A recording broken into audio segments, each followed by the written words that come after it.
Urban agriculture is a topic that has always fascinated me. The intersection of farming and utilizing natural resources that are available in an urban landscape, that has always really appealed to me. And I used many sources to find the information to inform my speech and this presentation, including journal articles, magazine articles, published studies. And I would like to talk today about how urban agriculture is helping to strengthen food security for impoverished people, and also how it is helping communities become stronger and helping to build communities across the world. Now, what is urban agriculture? Well, an article by the Food Policy Journal defines urban agriculture as production of crops and livestock goods within cities and towns by urban residents. The United Nations defines food security as all people at all times having physical, social, economic access to sufficient, safe, and nutritious foods. I'd like to highlight some initiatives today here in the United States and globally that are really helping millions attain food security and helping strengthen communities. The first initiative that I'd like to highlight is called RIPER, and that's RRIPER.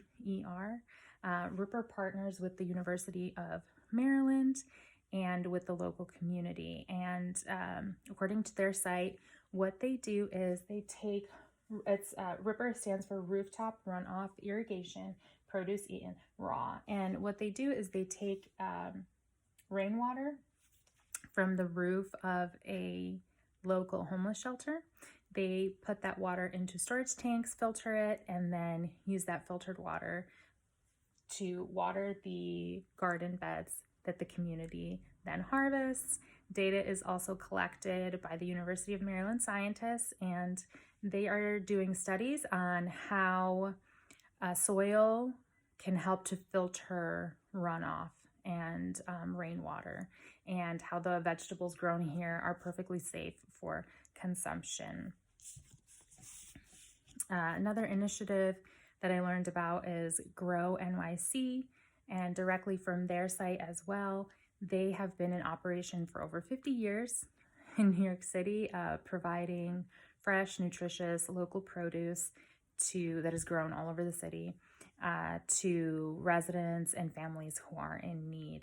They also accept SNAP and EBT benefits, and you're able to apply to receive free groceries every week as well. The third initiative that is local here in the United States, I'd love to talk about is in Kansas City. Residents got together and smashed all of their Halloween pumpkins.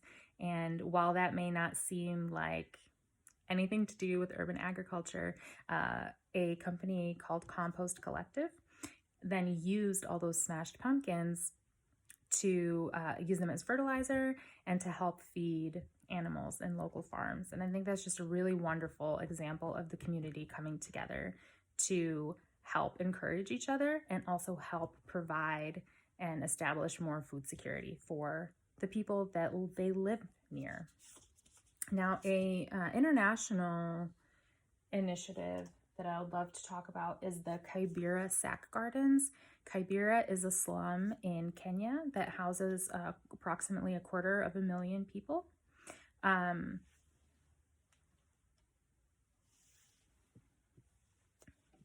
Kibera, what they have taught residents to do there is to use these old feed sacks and create vertical gardens with them. So there is filtration components, there is rocks on the bottom, and then sand, and then soil. And they have taught residents how to grow entire gardens. And not only is that helping the impoverished people who live there, they have also created a program where a portion of the proceeds goes into an account that then helps young people who would like to start a business to help them improve their community and also help them to attain food security and get out of poverty.